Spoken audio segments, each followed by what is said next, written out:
Donc, en ayant la forme sélectionnée, on a maintenant deux motifs à tester, c'est pas mal. On va en créer un troisième, un troisième motif.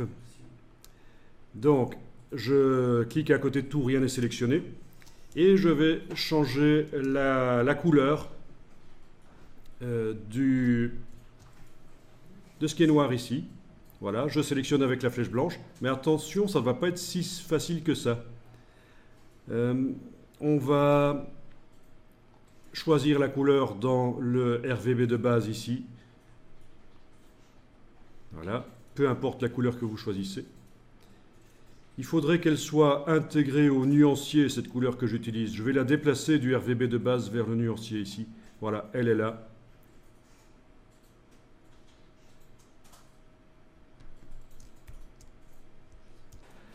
On recommence l'opération, mais pour la couleur orangée ici.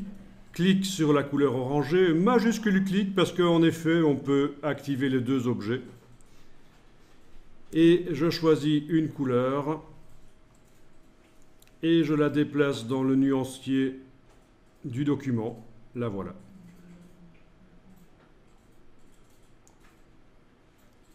D'accord ? Alors, pour l'instant, ce ne sont pas des couleurs globales, ceci. Il n'y a pas le petit triangle à côté, en bas à droite de leur échantillon.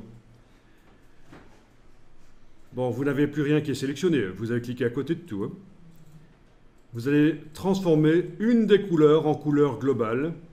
Par exemple, ici, ma couleur verte, je vais double-cliquer sur elle, oui, pour faire apparaître ces options. Et évidemment, si vous avez gardé tout votre motif sélectionné là, quand vous double-cliquez, ça a appliqué la couleur sur tout le motif, c'est foireux.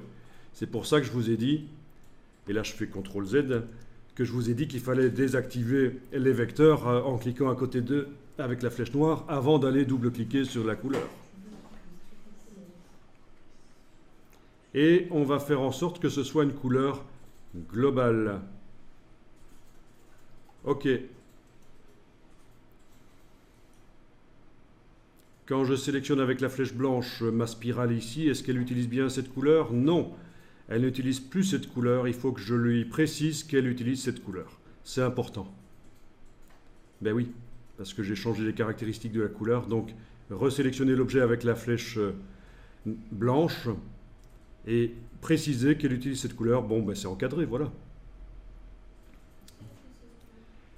Elle utilise la couleur, c'est parfait. Donc on a un triangle blanc en bas à droite, ça veut dire qu'il s'agit d'une couleur globale. Qu'est-ce que c'est? Ben, vous allez voir, vous allez comprendre.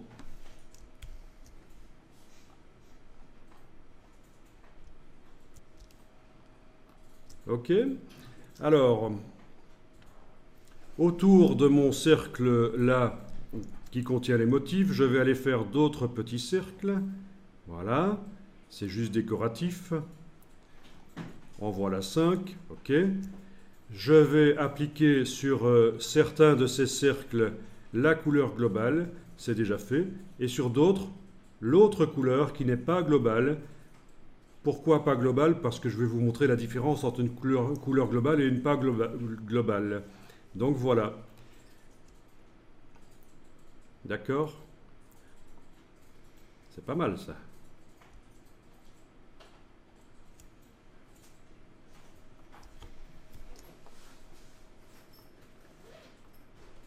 On va enregistrer le document parce qu'il ne faudrait pas perdre ça.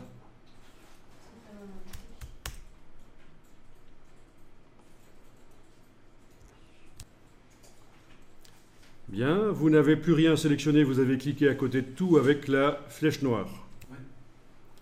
On va déplacer le motif dans le nuancier du document, le motif sur lequel on a utilisé une couleur non globale, le cyan dans mon cas, et une couleur globale, le vert foncé. Donc je sélectionne avec la flèche noire le motif, je le déplace sans enfoncer la touche Alt, et voilà une troisième variante de mon motif qui est là dans le nuancier.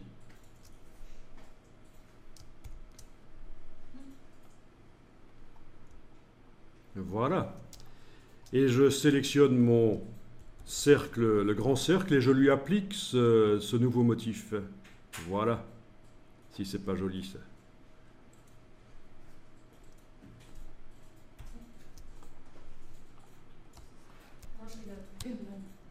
Ok, alors, rien n'est sélectionné.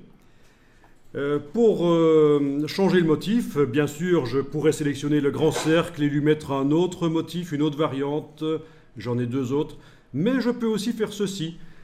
Étant donné qu'une des couleurs du motif est globale, je vais pouvoir modifier la couleur du motif et la couleur globale, je vais pouvoir la modifier et ça devrait se modifier sur tous les objets qui utilisent cette couleur dans l'illustration, y compris dans les motifs.